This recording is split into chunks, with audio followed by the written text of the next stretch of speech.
Hello વિદ્યાર્થી મિત્રો, એજ્યુકટેકનો ચેનલમાં આપનું સ્વાગત છે. આજે આપણે શીખીશું ધોરણ 7 વિષય વિજ્ઞાન પાઠ 2 પ્રાણીઓમાં પોષણ. પાઠ 2ના સ્વાધ્યાયના પ્રશ્નોના જવાબની અહીં આપણે સમજ મેળવીશું. તો ચાલો શીખીએ પાઠ 2 પ્રાણીઓમાં પોષણ.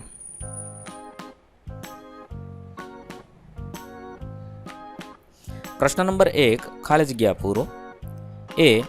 ખાલી જગ્યા અને ખાલી જગ્યા એ મનુષ્યમાં પોષણ માટેના મુખ્ય તબક્કા છે. તો જવાબમાં લખી શકાય અંતઃગ્રહણ, પાચન, શોષણ, સ્વાંગીકરણ અને મળોત્સર્જન એ મનુષ્યમાં પોષણ માટેના મુખ્ય તબક્કા છે. બી, ખાલી જગ્યા માનવ શરીરની સૌથી મોટી ગ્રંથિ છે.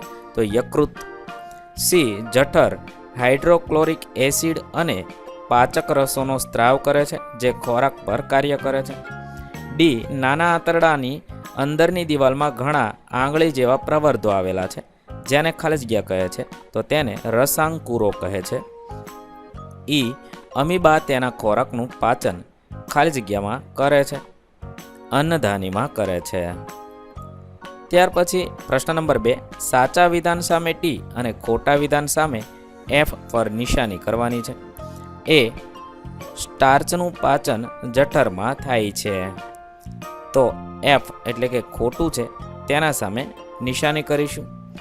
બી, જીભ લાળ રસને ખોરાકમાં ભેળવવામાં મદદ કરે છે. તો વિધાન ટી એટલે કે સાચું છે. સી, પિત્તાશય થોડા સમય માટે પિત્તરસનો સંગ્રહ કરે છે. ટી વિધાન સાચું છે. ડ, વાગોળનાર પ્રાણીઓ ગળી ગાયેલું ઘાસ મોઢામાં પાછું લાવે છે અને થોડા સમય માટે ચાવે છે. વિધાન ટી એટલે કે સાચું છે. પ્રશ્ન નંબર 3, સાચો વિકલ્પ પસંદ કરો. એ, લિપિડનું સંપૂર્ણ પાચન ખાલી જગ્યામાં થાય છે. 4 ઓપ્શન આપેલા છે: જઠર, મોં, નાનું આંતરડું, મોટું આંતરડું. જવાબ થશે ત્રીજું, નાનું આંતરડુંમાં થાય છે. બી, અપાચિત ખોરાકમાંથી પાણીનું શોષણ મુખ્યત્વે ખાલી જગ્યામાં થાય છે. તો ચોથું છે, મોટા આંતરડામાં થાય છે. ત્યાર પછી પ્રશ્ન નંબર 4, કોલમ 1માં આપેલી વિગતોને કોલમ 2 સાથે જોડવાનું છે. 1માં ખોરાકના ઘટકો છે અને બીજું પાચનની પેદાશો છે. પહેલું કાર્બોદિત, જેમાંથી શર્કરા ઉત્પન્ન થાય છે. પ્રોટીન, જેમાં એમિનો એસિડ, ચરબી, ફેટી એસિડ અને ગ્લિસરોલ ઉત્પન્ન થાય છે. પ્રશ્ન નંબર 5, રસાંકુરો એટલે શું, તેનું સ્થાન અને કાર્ય જણાવો. નાના આંતરડાની અંદરની દિવાલમાં હજારોની સંખ્યામાં આંગળીઓને જેવા નાના પ્રવર્ધો જોવા મળે છે, તેને રસાંકુરો કહે છે. તે શોષણ કેન્દ્ર પણ કહેવાય છે. તેનું સ્થાન નાના આંતરડાની અંદરની દિવાલમાં આવેલા હોય છે. તેનું કાર્ય, રસાંકુરોનું કાર્ય પાચિત ખોરાકની શોષણ સપાટીમાં વધારો કરે છે. આથી નાના આંતરડામાં ખોરાકનું શોષણ સરળતાથી થાય છે. પ્રશ્ન નંબર 6, પિત્ત ક્યાં ઉત્પન્ન થાય છે? ખોરાકના કયા ઘટકનું પાચન કરવા માટે તે જવાબદાર છે? પિત્ત યકૃતમાં ઉત્પન્ન થાય છે. તે નાના આંતરડામાં થતા ચરબીના પાચનમાં મદદ કરે છે. પ્રશ્ન નંબર 7, એવા કયા કાર્બોદિત ઘટકો છે જેનું વાગોળનાર પ્રાણીઓ પાચન કરી શકે છે પરંતુ મનુષ્યો કરી શકતા નથી? શા માટે? ઘાસમાં સેલ્યુલોઝ નામનો કાર્બોદિત પદાર્થ હોય છે. વાગોળનાર પ્રાણીઓ સેલ્યુલોઝનું પાચન કરી શકે છે, જ્યારે મનુષ્ય સેલ્યુલોઝનું પાચન કરી શકતા નથી. કારણ કે વાગોળનાર પ્રાણીઓમાં નાના આંતરડા અને મોટા આંતરડા વચ્ચે કોથળી જેવી રચના આવેલી હોય છે, જેને અંધ્રાંત્ર કહે છે. અહીં સેલ્યુલોઝનું પાચન કરતા બેક્ટેરિયા આવેલા હોય છે, જે મનુષ્યમાં આવેલા નથી. આથી વાગોળનાર પ્રાણીઓ ઘાસમાં રહેલા સેલ્યુલોઝને પચાવી શકે છે. પ્રશ્ન નંબર 8, આપણને ગ્લુકોઝમાંથી શા માટે તાત્કાલિક ઉર્જા મળે છે?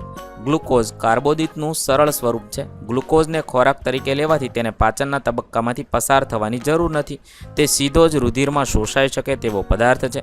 ગ્લુકોઝ રુધિરમાં શોષાઈ શરીરના કોષોમાં ઓક્સિજન સાથે મંદ દહન પામી શક્તિ મુક્ત કરે છે. તેથી આપણને તાત્કાલિક ઉર્જા મળે છે. પ્રશ્ન નંબર 9, આ પ્રક્રિયામાં પાચન માર્ગનો કયો ભાગ સમાયેલ છે? પહેલું, ખોરાકનું શોષણ, તો નાનું આંતરડું. બીજું, ખોરાક ચાવવાની, તો મુખ ગુહા. ત્રીજું, બેક્ટેરિયાને મરવાની ક્રિયા, તો જઠર. ચોથું, ખોરાકનું સંપૂર્ણ પાચન, નાનું આંતરડું. મળ નિર્માણ, મોટું આંતરડું. પ્રશ્ન નંબર 12 પાચન તંત્ર દર્શાવતી આકૃતિ 2.11નું નામ નિર્દેશન કરો. અહીંયા આકૃતિ આપેલી છે, તેની અંદર આપેલી આકૃતિમાં વિવિધ ભાગના નામ લખીશું. તો અન્નનળી, જઠર, સ્વાદુપિંડ, નાનું આંતરડું, મોટું આંતરડું, મળાશય, મળદ્વાર, યકૃત અને પિત્તાશય. આ રીતે તમે આકૃતિની અંદર નામ નિર્દેશન કરશો. ત્યારબાદ પ્રશ્ન નંબર 13 શું આપણે માત્ર કાચા પાંદડાવાળા શાકભાજી અથવા ઘાસ પર અસ્તિત્વ ટકાવી રાખી શકીએ છીએ? ચર્ચા કરો. માત્ર કાચા પાંદડાવાળા શાકભાજી અથવા ઘાસ એ સેલ્યુલોઝ ધરાવતા ખાદ્ય પદાર્થ છે. સેલ્યુલોઝ આપણા માટે અપાચ્ય પદાર્થ છે. આ પદાર્થ રાંધીને ખાવામાં આવે તો પણ સેલ્યુલોઝ, ખનિજ ક્ષારો અને વિટામિન થોડા પ્રમાણમાં મળે, પરંતુ ખોરાકના બધા ઘટકો મળે નહીં.